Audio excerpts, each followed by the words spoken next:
Today's Inauguration Day, and we're all excited about that. But why is it you can hold Inauguration Day on Martin Luther King Day? I mean, you wouldn't do that on Christmas, Easter, New Year's Day, Halloween, probably not even do that. I don't get that part. What I really don't get is Whole Foods CEO, his name's John Mackey, and he's equating Obamacare with fascism, and his backtrack from that is almost as bad as his initial comment. We'll talk about that and more here on the Fallon Forum today. From the RE/MAX Real Estate Concept Studios, this is Webcast One Live. Ed Fallon here, folks. Gateway Market and Cafe is your locally owned source for specialty groceries. Enjoy chef-crafted, prepared foods, artisan baked goods, organic produce, specialty cheeses, and hand-selected wines and craft beer. Visit the lively cafe for breakfast, lunch, or dinner 7 days a week. Gateway Market is centrally located on the corner of Martin Luther King Jr. Parkway and Woodland Ave. Stop by or visit www.gatewaymarket.com for more details. That's Gateway Market, folks. Good food, great community. Hello, Mid-American Energy. I'm very concerned that you want to bill me an extra $5,000 to build a nuclear reactor. Do you know we're in the middle of a recession? Oh, we were hoping you wouldn't hear about that until after the legislature had taken action. Why not let your shareholders pick up the tab? Oh, way too risky for our shareholders.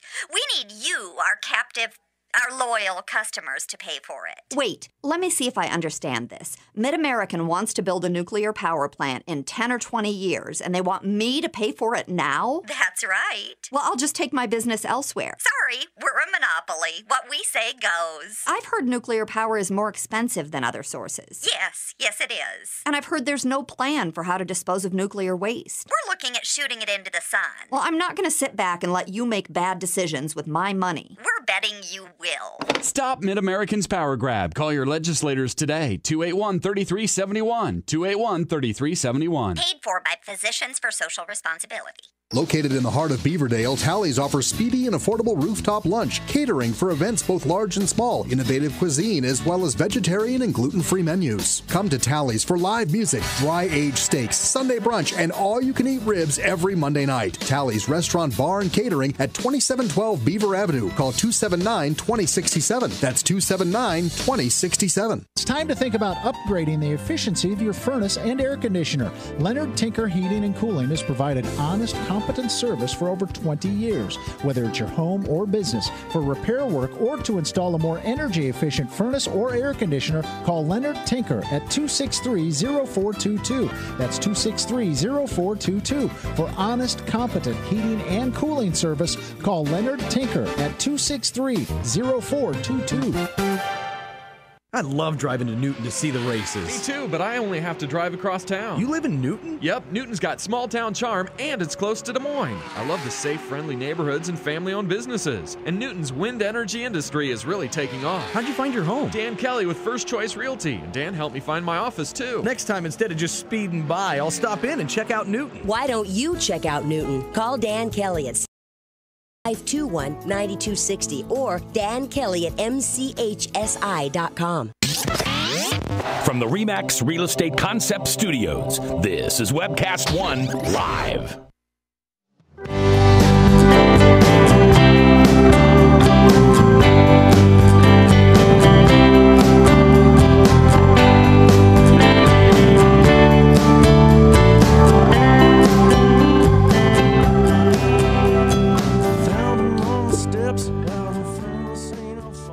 Boy, it's so cold here in front of the Iowa State Capitol today that I've got a flannel shirt on, I've got a sweater on.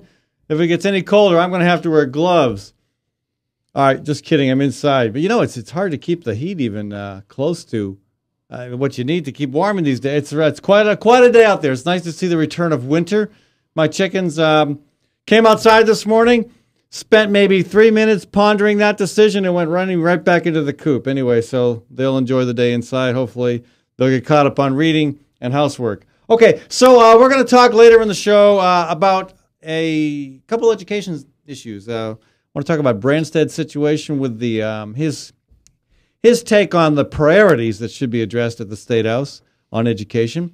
I want to talk about the Gateway School and its future. We may talk more about this stuff tomorrow. If we have time today, we'll get to it. Big items on my agenda today, talking a little bit about the inauguration, talking about Martin Luther King Day, and talking with Ron Yarnell about CEO John Mackey. He's the head of Whole Foods, and his comments about Obamacare and fascism. Wow, fascinating. And I also will need to tell you a little bit about the lawsuit against me by Leonard Boswell has been dropped. But first, this being Martin Luther King Day, I would like to reflect a little bit about the legacy of that great man's life and the time in which he lived. I mean, we still have a long ways to go, folks. There's no doubt about that. We don't have racial equality in this country. We've made great strides, and we also saw King popularize an approach to social change that had become very effective in India under Gandhi's leadership, but really had not been considered viable in this country. And we need more of that because, especially look at the debate right now around guns.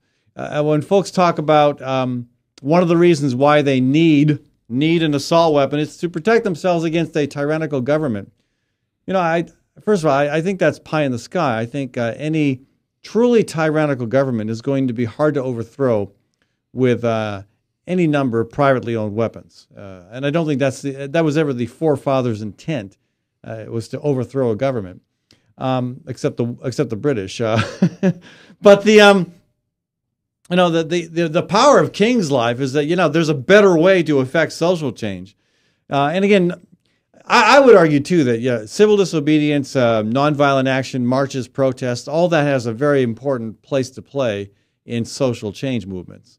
But an even more important, even more frequently available to us and more frequently, the more frequent tools for success in social change are the ballot box, education, negotiation, dialogue. Those things don't get a lot of press.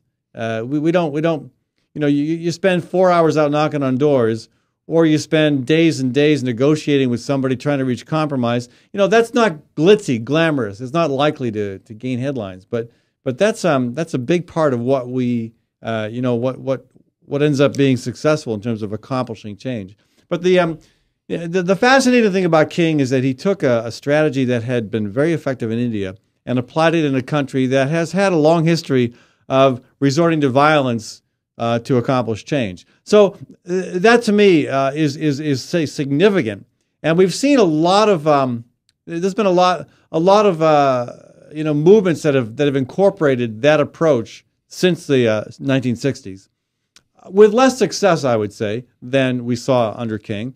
But certainly there have been cases where nonviolent action has been very effective at mobilizing public opinion, at affecting change. I would say, with all due respect to my friends in the peace movement, I would say that one area where it has not been effective is the peace movement. I have plenty of friends who have been arrested for acts of conscience, and I respect that, I admire that. But as a strategy in that much bigger issue, I think it's a hard strategy to see your way through that to success, at least in the current environment. But back looking at Gandhi a bit, I mean, people often forget that King was extremely influenced by Mahatma Gandhi. And Gandhi, again, what we remember Gandhi for is the marches, the fasts, the protests. But 95% of what Gandhi did, Gandhi's work was on changing hearts and minds, and also changing structures, systems, finding ways of making systems that were failing people work better, or if they were incapable of making that adjustment, replacing them. And there's no shortage of examples. Gandhi was upset that untouchables were out of the Indian mainstream. They weren't allowed to participate in Indian society. His response was to open his ashram to untouchables, to bring them in. And when he did that back in the 1920s, he found that his funding went from very adequate to zero. No rupees came in when the untouchables moved into the ashram. It was a while before he was able to, again, develop some financial, support from the community. But, that had to be done. It was an important step forward in trying to eliminate the scourge of untouchability in India. But people don't think of that. They think of you think of the Salt March, and again, the Salt March is a great example of mobilizing public public opinion around one. Again, the salt itself was a symbol. The march was the strategy to get people riled up about the fact that India was being controlled by England, that a small island off the west coast of mainland Europe was controlling, a country of 300 million people. That's the population of India back at that time. And so, Gandhi saw this stuff and he saw how effective it was and how, there was certainly loss. There was loss of life. There was great suffering. There was lots of pain and sacrifice involved in India's movement from colony to independence. But the strategy was unique at that time. We'd not seen that. And King, again, looking at what Gandhi did, he realized, hey, we can use some of this stuff in our country. We've got issues that where this strategy would be effective. And again, that's part of the challenge. Is you have to understand. Not every situation avails itself of a march or a protest or civil disobedience. Similarly, not every situation avails itself of the ballot box. It's like a tool chest. You can look at any home improvement project and think, okay, in this situation, a hammer will work. In this situation, it won't. That's why you've got a lot of tools in your tool chest, because you never know which one you might need. And again, that's part of the challenge, I think, in any social change movement is you can't just be a one-trick pony. You can't just be focused on civil disobedience. Or I know folks who are only focused on elections. They think everything else is ridiculous. They think they don't even waste their time on education, let alone on a protest or a march. It's all about electing the right candidates.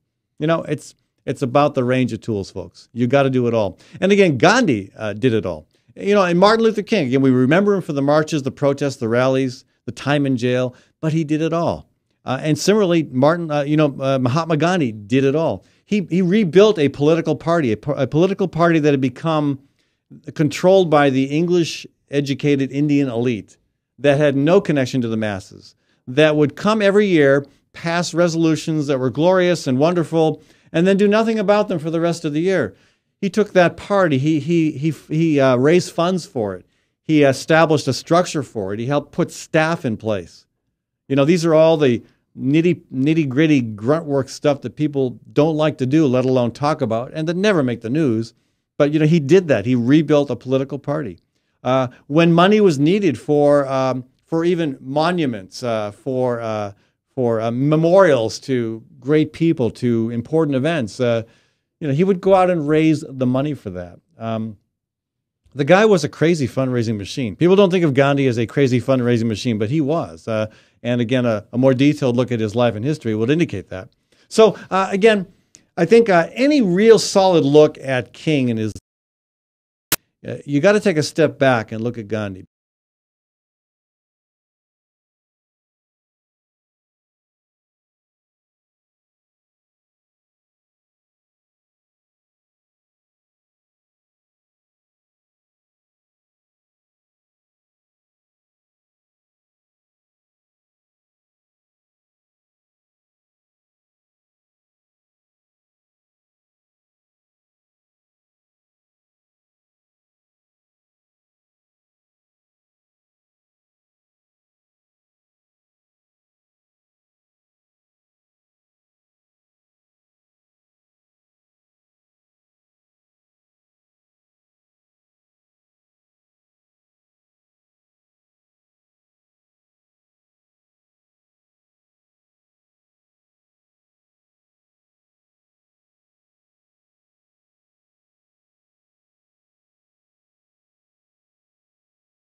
Day was a bit out of line? Maybe not for this president. This president is strongly identified as being part of the legacy of King. I remember 4 years ago, the Chicago Sun-Times made available, they had it as a front page, and then they made it available as something that you could buy, a poster of Martin Luther King Jr., the Reverend Dr. Martin Luther King Jr., and Barack Obama, President Obama, on the same page, linking them. And I think that's fair enough. But why? I mean, what? All right. I understand what you're saying, because it does seem that President Obama is sort of, in a way, maybe you can say that he's usurping King's heritage. But you're not suggesting that because of race, that links Obama to King, are you? I don't know. What do you think? I think there are plenty of ways of linking yourself with a great civil rights leader. And one would be leading a life that has been committed to civil rights and to reform. And to the folks who use King's approach to social change. There is much link to that. Here's some things we can say about King. First of all, yes, he did study Gandhi's methodology, but he also understood, as a Christian clergyman, he did understand thoroughly the biblical critique of violence and the failure of violence to produce the good. And he also understood, far more than other people who like to quote it ad nauseum, he also understood the Declaration of Independence, especially the line about all men being created equal. So he understood these things. And what I particularly admire about King is that he did not put much stock in partisan politics. And maybe that was because of his time. In his time, the Democrats were half conservative, half liberal. The Republicans were half conservative, half liberal. So I don't know. And now they're all conservative, right? Yeah, true. But so he didn't really see partisan politics as a valid venue, and I still kind of agree with King on that. That partisan politics is kind of where good ideas go to die. But is it a surprise that Inauguration Day is on MLK Day? I mean, for one thing, let's admit it, Ed. Martin Luther King Jr. Day is not the equivalent of Christmas and Easter. It is. Well, why is it any less important? It's a holiday. I mean, it isn't like we have a structure of holidays. These holidays are first-tier holidays. These holidays are second-tier holidays. Okay. A holiday where the date shifts is always going to be a second-tier holiday. For example, Martin Luther King... Is that in the official guidelines to establishing holidays? Example, Martin Luther King Jr. Day was January 15th because that was the day of his birth. His birthday, yeah. And the other day of significance to King, as the rock group U2 will remind people, is April 4th because that's the day of his assassination. But if you're a holiday that gets moved to... If you walk into the long weekend strategy... Sorry, I just called you Frank. I apologize. Ron, Easter gets moved every year. So is that a less important holiday than Christmas? It doesn't get moved by the federal government. It gets moved by the moon, right? A higher authority, right? It gets moved. But still, and we can go into a long and ultimately fruitless discussion of how Easter is calculated. Right. We'll leave the fruitless discussion, which I don't think anyone really understands either. All right, let me read you one. I got to go to a break, but let me read you one comment from a listener. Tracy writes, "We don't respect many holidays anymore. How many stores see Memorial Day as just an excuse to have a sale? And how many folks pat themselves on the back if they remember to watch the Memorial Day concert on PBS when they get back from the mall that day, with no other acknowledgement at all of what had to be sacrificed to give us that and all the other days? Hell, even Christmas is being treated as just another day in our supposedly, quote, Christian nation. I would argue that our true religion has become the almighty dollar. It would almost seem that this cavalier attitude towards ML King Day is a sign that we're treating him equally shabbily, but equal all the same." And I think, what was her name? His name, Tracy. Tracy. I think Tracy is right on. I think that in a 24/7 economy, which we have evolved into, holidays are kind of passé. Well, folks, I got to take a short break. Maybe I want to share a little more of the mail we've gotten on this question, just because it is interesting. But I do want to shift gears and talk about Obamacare as fascism, according to the CEO of Whole Foods, and his fascinating backtracking from that. So we'll talk about that when we come back, folks. You're welcome to join the conversation at 244-0077. I want to thank Sierra Club and Physicians for Social Responsibility for sponsoring this show. And I want to thank Gateway Market for sponsoring this segment of our program. Had breakfast at Gateway Market on Sunday morning. This is becoming a tradition, I think. This is a great place to go on a Sunday morning. The fire, the Eggs Benedict, whoa, and a great place to sit down and read the paper and run into some friends. And also, again, after you're done, you can go shopping. And again, I really like what they've got to offer at Gateway Market. A lot of it's local, very healthy stuff. And again, not just breakfast, but lunch, supper, and a catering service. Check them out, folks. Gateway Market at 20th and Woodland. We'll be back in a minute. From the RE/MAX Real Estate Concept Studios, this is Webcast One Live. Drug and alcohol addiction slowly steals a person's identity, tearing away pieces of their life little by little until one day it seems like the hope of a happy future is gone and there's no chance of getting it back. Here at St. Gregory Retreat Centers, we can assure you that there is hope. Our unique approach to recovery begins with the understanding that the dysfunction and damage caused by addiction can be overcome, not just dealt with. Don't let another day go by. Call St. Gregory today.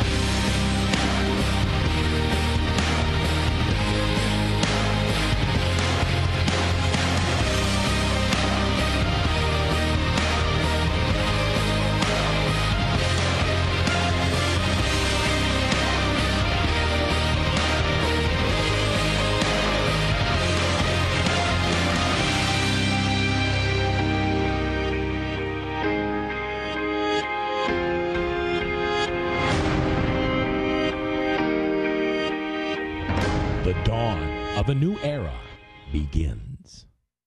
Well,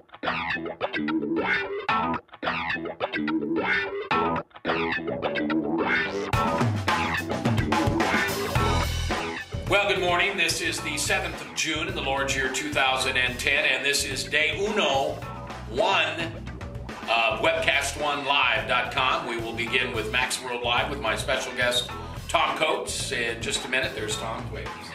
Howdy. And we will be live for the very first time on Webcast One Live.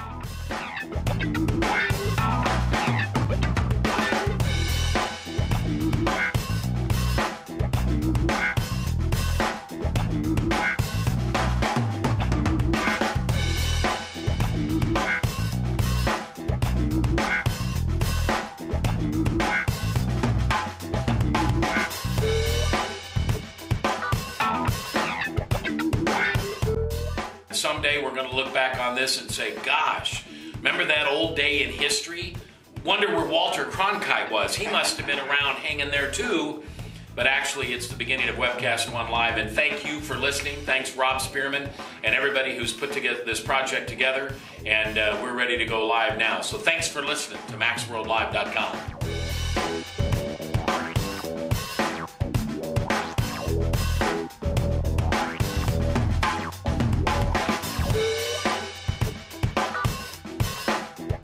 I can't tell you that it's going real well from time to time, but it is going, man.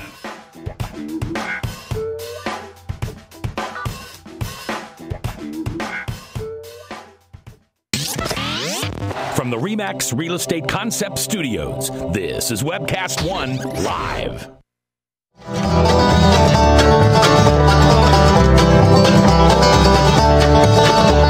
Welcome back, folks. It's Baber's Neighbors bringing us back to our conversation. I want to thank Reynolds Energy Solutions for sponsoring this segment of our show. In response to my question whether it's inappropriate to hold the inauguration on Martin Luther King Day, I say, I couldn't imagine us doing that on Christmas, for example. C.W. Smith writes, actually, I think it's very appropriate to hold it on ML King Day. Larry writes, actually, I thought it was perfect symbolism, especially considering Obama's speech. Hobie writes, I think it's wrong, considering ML King was a champion of worldwide peace. Bobby writes, I think it's very cool, considering who the president is. Pete writes, it's very fitting that Inauguration Day is on ML King Day. And Christian writes, Ed, I respect your opinion, but comparing ML King Day to Christmas is beyond a stretch. It is very appropriate that it's held today. Carol writes, actually, I love the symbolism, and I suspect Dr. King is smiling down on our Capitol this morning. Can't believe I disagree with you about something. Kimberly writes, I think it's very fitting and symbolic. It was an honor to the holiday and brought together civil rights leaders who otherwise would, may not have received recognition on the 50th anniversary of ML King's most famous speech. Raleigh writes, the chances of January 20th falling on Christmas are very remote. Okay. Jeff writes, if he were white, I'm sure there would be riots. And this after the brouhaha in the Des Moines schools over ML King Day. Yeah. Anyway, Brenda writes, I think it is most appropriate since this president seems to openly care for all people. Robert writes, Obama is a good person, but he ain't Jesus. Just saying. Actually, I'm not sure what he's just saying, but I guess he is saying that Obama ain't Jesus. John writes, under these circumstances, no. Under these circumstances, I think Dr. King would be honored. I'm not quite getting that one. Leslie writes, no, what are you going to do? Martin Luther King's actual birthday is January 15th. The official inauguration day is January 20th. This kind of thing will only happen once in a while. Clinton did this as well. All right, well, they go on and on. Plenty of comments. But the minority are with me on this one. So, again, I think if you're going to have a holiday, you honor that holiday, whether it's second tier or first tier. And again, we don't have an official designation of that, but it seems like deep down inside we do. All right, so let's switch gears here. We're going to talk about John Mackey. He's the head of CEO. He's the CEO rather of Whole Foods. And check out this video. He in an NPR interview, he compared Obamacare to fascism. And check out his response to the criticism on that comparison in this recent video. You obviously caused us to, when you referred to President Obama as potentially fascist. Is Obama fascist? Well, of course, I did not refer to President Obama as a fascist. That's a misrepresentation of what I said. I was asked about the healthcare system, and I used that word. I regret using that word now because it's got so much baggage attached to it from the middle of the 20th century when we had Germany and Italy and Spain that were fascist, and people still associate that with it. But of course, I was just using the standard dictionary definition. Socialism is a system where the government owns the means of production, and in fascism, it's a system where the ownership remains privatized, but it's controlled and directed by the government. That is technically the definition of fascism. So you could also call it corporatism, which you could use interchangeable. But however, I think now fascism is a damaged word, that it's got so much baggage attached to it, you can't use it in a casual conversation without people being very upset about it. So my big takeaway, I'm not using that word any longer. Right. I'm a great believer in free enterprise capitalism. I really do think that it has lifted people out of poverty. It maximizes creativity and innovation. It allows people to voluntarily exchange with each other for mutual gain. And I would like to see our healthcare system go towards free enterprise capitalism. I think it's going the opposite direction. Okay, so Mackey says fascism has, quote, got so much baggage attached to it and that it is a damaged word. Really? So what? Like Hitler and Mussolini spoiled the concept for all the good fascists out there? I mean, I'm in shock at what he said. I just can't, and I can't believe he has this condescending demeanor about him, that he's some kind of expert on fascism and on the economy because he's the head of a big CEO, head of a big company. I don't get it. Ron, thank you for bringing this video to my attention. What are your thoughts? Well, I remember once reading an in the 1940s, there were these group of science fiction fans, and some of them became some of the great science fiction writers. And one of them was a fellow by the name of James Blish, who told his friends, you know what, I kind of understand and like fascism in theory, even though the practice seems to be pretty savage. And his friends kind of looked at him like, what are you talking about, Jim? I mean, we live in a time where people just kind of throw words around and they really don't understand what those words mean. For example, I disagree with John Mackey's definition of socialism, even though that definition has become fairly pervasive. I certainly don't buy his understanding of fascism and that Obamacare is fascism. I just think that he's kind of a rich guy who's used to saying things and not being challenged because he's a rich guy, and so he's surprised when he's held accountable. Yeah, there's so many levels on which you want to invite this guy out for a beer and argue with him for hours and hours. I wouldn't want to argue with. I don't care about him that much. Okay, well maybe something more highfalutin. He kind of lives. And I've always said this. You know, really rich people, they live very insulated, isolated lives, and he's just given evidence that he doesn't have any idea what fascism is. He doesn't understand what socialism is about. I don't think he understands what Obamacare is about either. He's just, I would describe him, and maybe this is pejorative on my part, as kind of a hippie libertarian. He's done well in the system. He doesn't object, for example, and I think this needs to be looked into, but he probably receives tax incentives to build his businesses. He doesn't regard that as fascism, and he doesn't pay his employees a survivable, livable wage. And yet he acts as this great patron, this great figure of freedom, and basically he relies on cheap and docile labor. So and his businesses also tend to they're predatory. They tend to locate in markets where locally owned health food stores have done a good job at building market base. Yeah, and comes in, gets tax subsidies. And so far the impact in the Des Moines metro, hasn't been horrible. I mean, you know that Campbell's and Whole Foods and Gateway and probably Palmer's and maybe even Dolls and Highview have probably taken a hit. But again, it's still their presence here is still too new. But I'm really hoping that people think before you shop.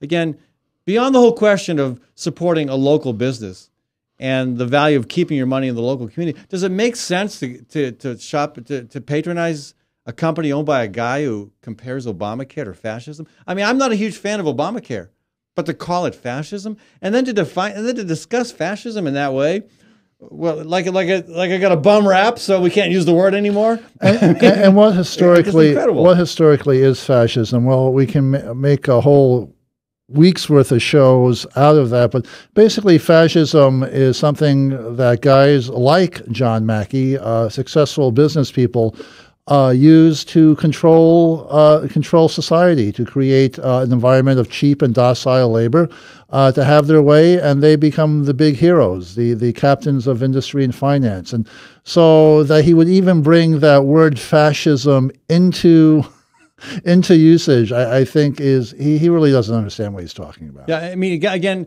it reminds me of a Mitt Romney moment. The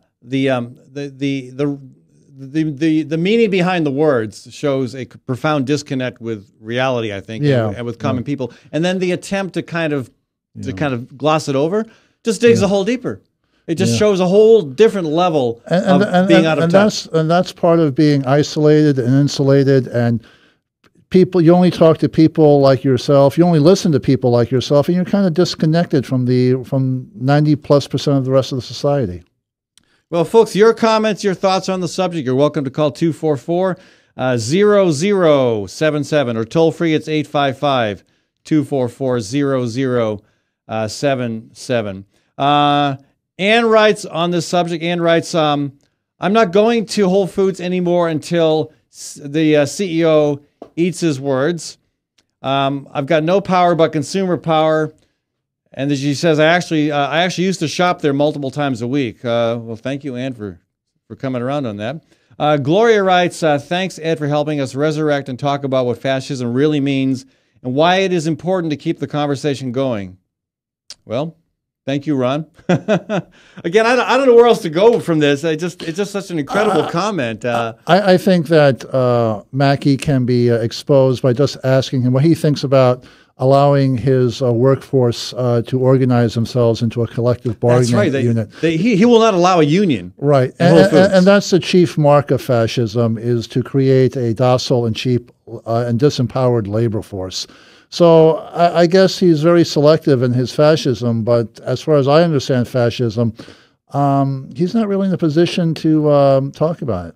Yeah. Well, again, we can do as Ann indicated, we can certainly do our part by, as people have done in response to concerns about Wall Street, they've moved their money from national banks to local banks and credit unions. To the tune of well over $45 billion. It's amazing how much money has been moved from national banks to local banks. You can do the same thing as Ann has done, and as others I think are doing. Choose to shop at the places that you value, and of course it's no secret. Gateway Market is one of my clients, but beyond that, I mean, they're one of my clients because I believe in them. I believe in a business that is locally owned, and I'm pretty sure that if you consulted the heads of any of the local businesses that, maybe with the exception of Hy-Vee, that also showcase Iowa-grown foods, you're going to get a much more progressive perspective on Obamacare and on a lot of the other issues and on this discussion about political philosophy. Yeah, it's just as absurd. I don't know what can be further said about it. Mackey is just a rich guy, and he thinks that everything he says must be given weight and attention. And as he really doesn't understand fascism. He doesn't seem to mind controlling his workforce in a way that might be understood as quasi-fascist. That's just different to him. But he complains because he has to actually give a benefit to his workforce, and If you think Mackey's a great guy, I guess you're entitled to your opinion. But he's just one of a school of what I call hippie libertarians. Well, and that's all that can be said. Well, Ron, we got to run to a break, but stick around if you will. I want to talk about the two rallies at the state capitol this weekend. Actually, the same day, actually an hour apart, and that's not a coincidence. One of them was the Choose Peace, Choose Life rally.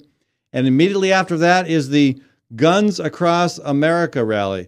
Does anybody else have trouble with that? The Choose Peace, Choose Life, followed by the Guns Across America rally. All right, we're going to talk about that a little bit when we come back. I also want to let you know the latest and final chapter, yes, happy to say final chapter in the lawsuit against me filed by Leonard Boswell. Stay tuned, folks. We'll be back in a minute. Studios. This is Webcast One Live.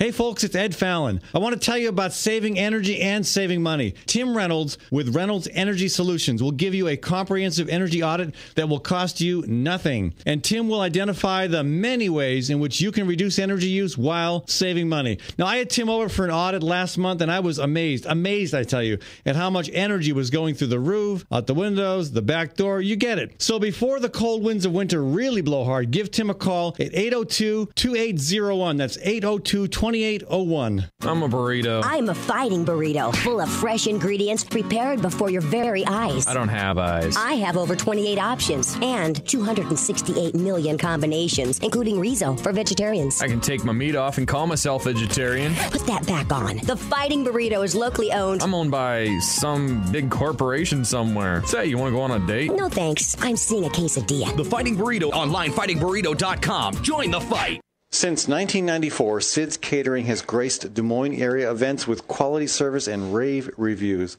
Owner Sid Cohn's culinary career began with a Northeast Iowa vacation home for international clientele. Sid earned a Bachelor of Science in Hotel Restaurant Management and was the assistant clubhouse manager at Des Moines Golf and Country Club. Sid has a passion for fresh, local products and offers a wide range of options, including vegan, gluten-free, and ethnic. Mention the Fallon Forum when you book your breakfast or lunch event and get 10% off. Contact Sid's Catering at 208-2091. That's Sid's Catering at 208-2091. On March 28th, Equal Justice After Hours is Iowa Legal Aid's annual fundraiser that helps provide access to justice for low-income Iowans. The event includes a reception and program at the Temple for the Performing Arts in Des Moines. It also includes remarks by Georgetown University law professor Peter Edelman and the induction of Robert Oberbelly into the Iowa Legal Aid Hall of Fame. Tickets start at $50 and sponsorship opportunities are available. Contact Terry Bennett at tbennett@iowalaw.org. That's tbennett@iowalaw.org. Nestled in the heart of downtown, Ritual Cafe is one of Des Moines' most unique places, offering a wide variety of coffee and tea. Ritual Cafe also serves the only all-vegetarian menu in town. And Ritual Cafe is a cultural hub for artists and musicians, with a performance stage hosting local, national, and international talent. Make Ritual Cafe a part of your daily ritual. On 13th Street between Locust and Grand in downtown Des Moines. And check out ritualcafe.com. Community CPA is the 15th largest CPA firm in Iowa, providing audit, tax, and accounting services. Community CPA specializes in international tax treaty and double taxation avoidance among countries and states. 9 dedicated, experienced, hardworking staff are the company's foundation, and their compassion towards every client is the secret behind Community CPA's success. At Community CPA, you can expect quality service year-round. Call 288-3188. Community CPA, 3816 Ingersoll. Experience the difference. From the RE/MAX Real Estate Concept Studios, this is Webcast One Live.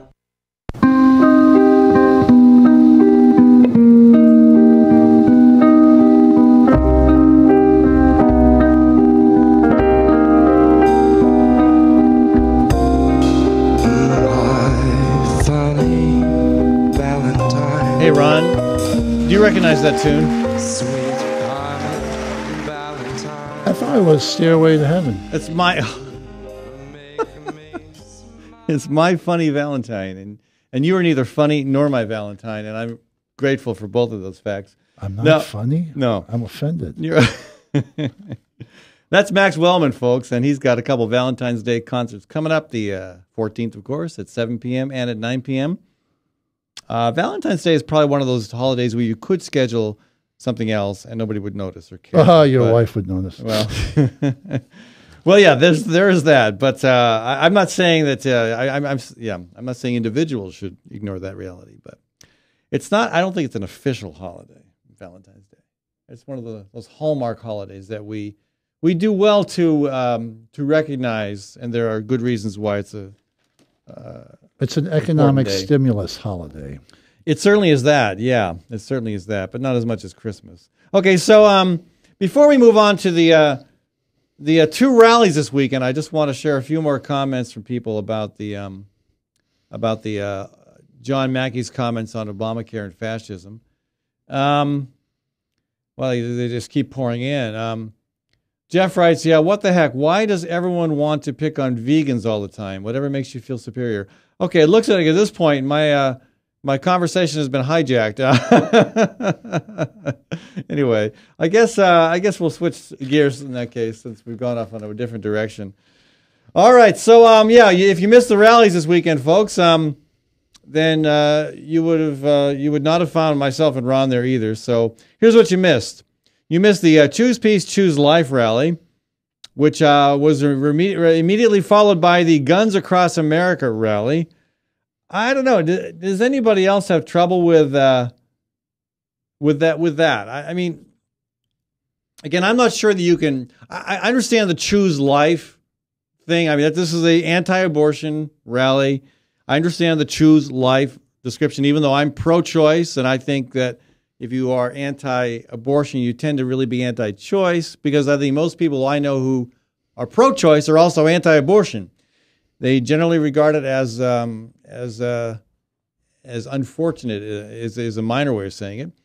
But to add the word choose, I've never seen that before. They've added Choose Peace to a pro-life rally. That's new to me. Maybe Ed, are you unfamiliar with the Consistent Life movement? I am, and I'm also familiar with the fact that I'm not unfamiliar. I am familiar with it. I'm also familiar with the fact that most folks who are rabidly anti-choice, who call themselves pro-life, are also pretty much pro-death penalty, pretty much not in favor of all the things that a lot of us more progressive types believe should be provided to kids at a young age. Many of them aren't even pro-public school, and most of them are anti-extending health care in the way that Obamacare is at least trying to do. So yeah, I mean, I regard the consistent pro-life, description as pretty misapplied in most cases.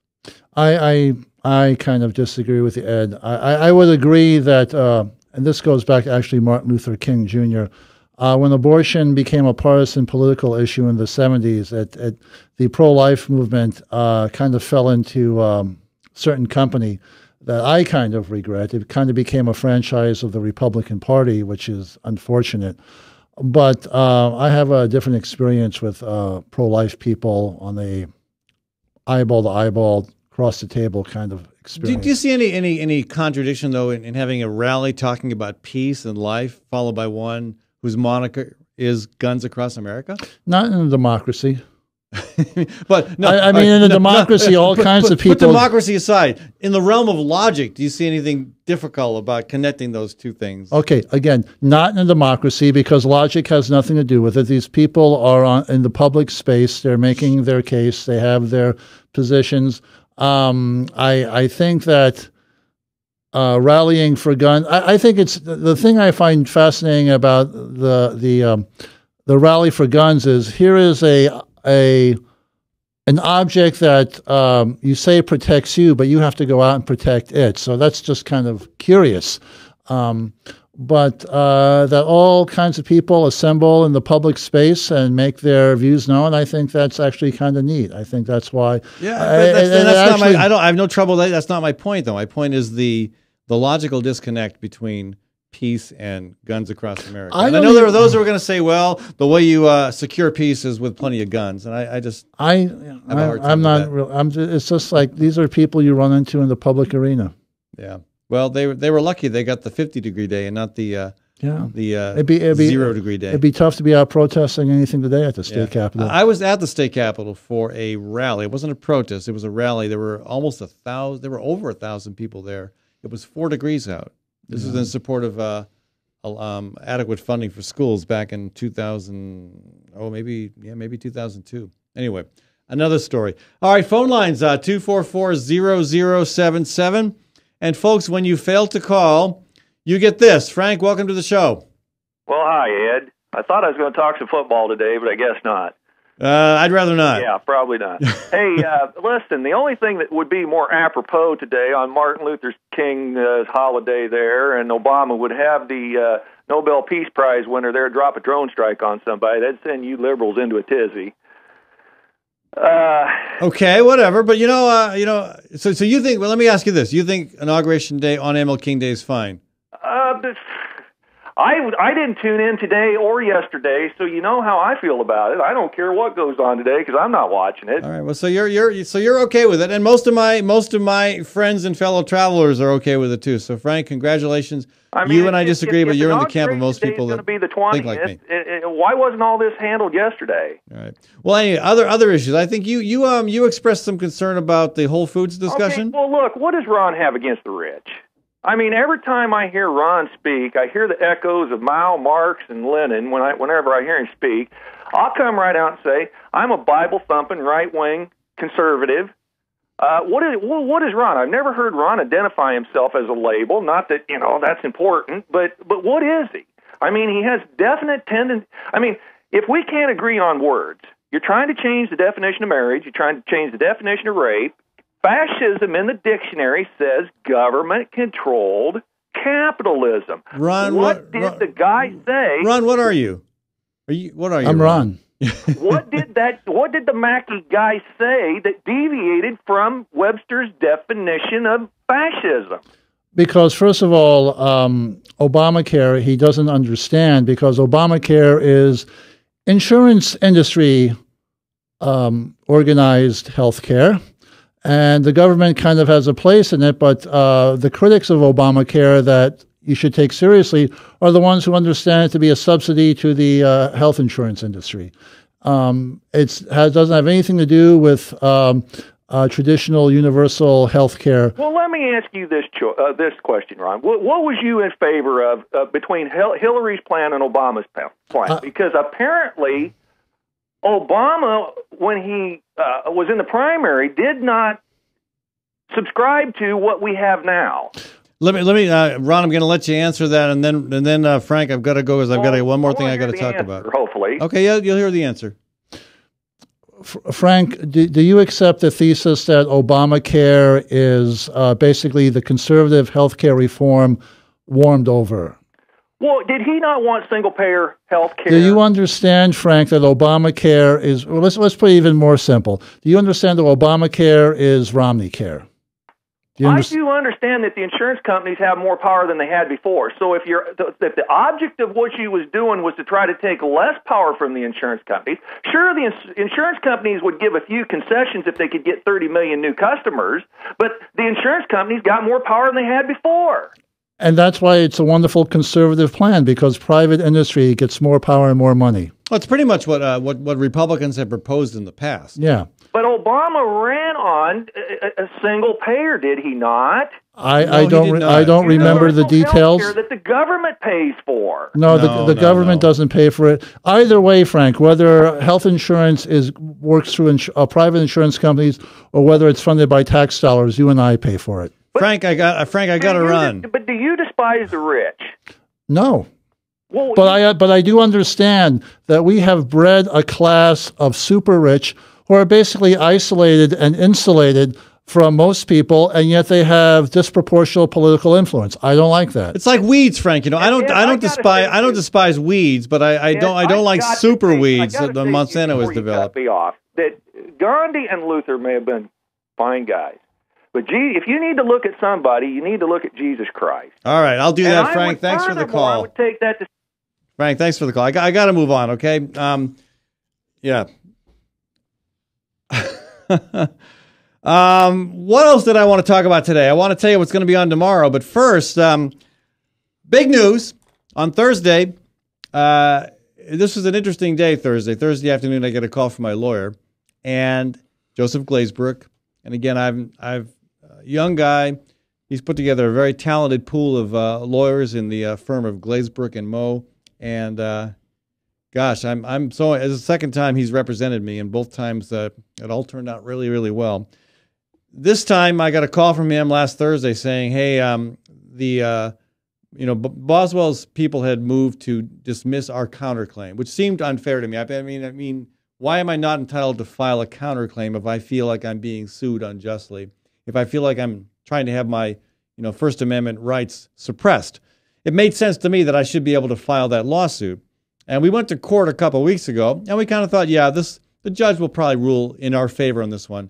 Well, shock and amazement, I got a call from Joseph on Thursday, and the judge has determined that Boswell's request to dismiss our lawsuit is justified. So we lose. We lose the right to file the counterclaim. Lo and behold, the same day, we get indication from Boswell's lawyer that they're just going to drop the suit. So, I guess we can say we lost the battle but won the war all in one afternoon. Again, it was a pretty incredible twist. A little piece of bad news followed by, decisive end of game good news.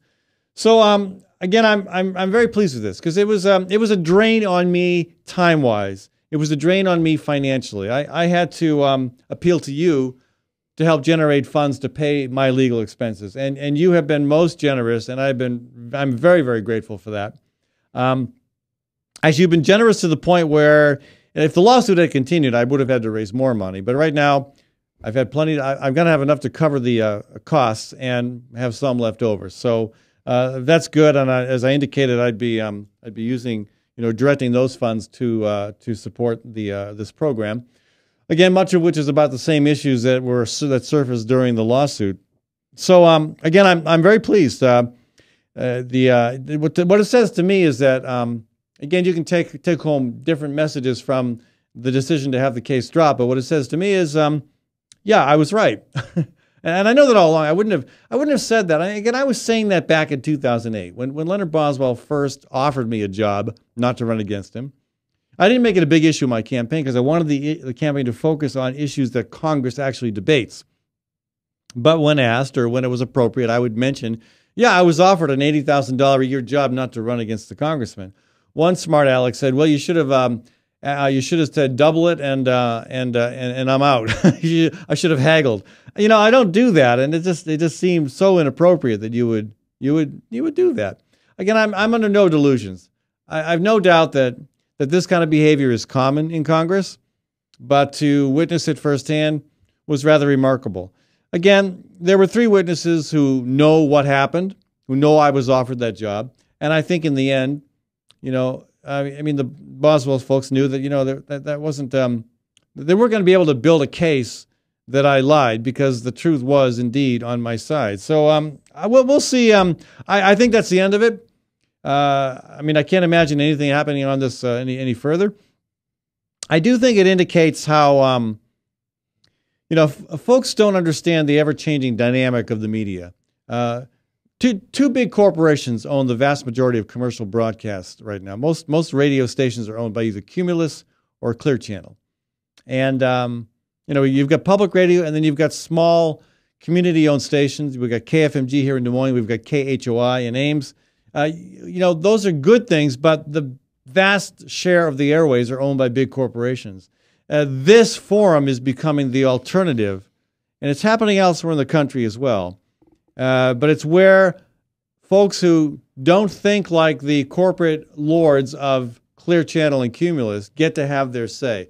I mean, Ron would never be allowed on Clear Channel stations or Cumulus stations. And, you know, so I think it's I'll live with that. It's telling to me that this is beginning to have enough of an impact, enough influence where the host of the show, myself, can become the target of a lawsuit. And actually, I had someone else threaten a lawsuit. So I consider that all good. Again, it's unfortunate that it costs money to fight this. It's unfortunate how much time it involved. And not just my time, but so many of you contributed time to the shindig we had last fall, to the Lawsuits Are No Laughing Matter comedy show. And I really am very grateful for everybody's support on all levels.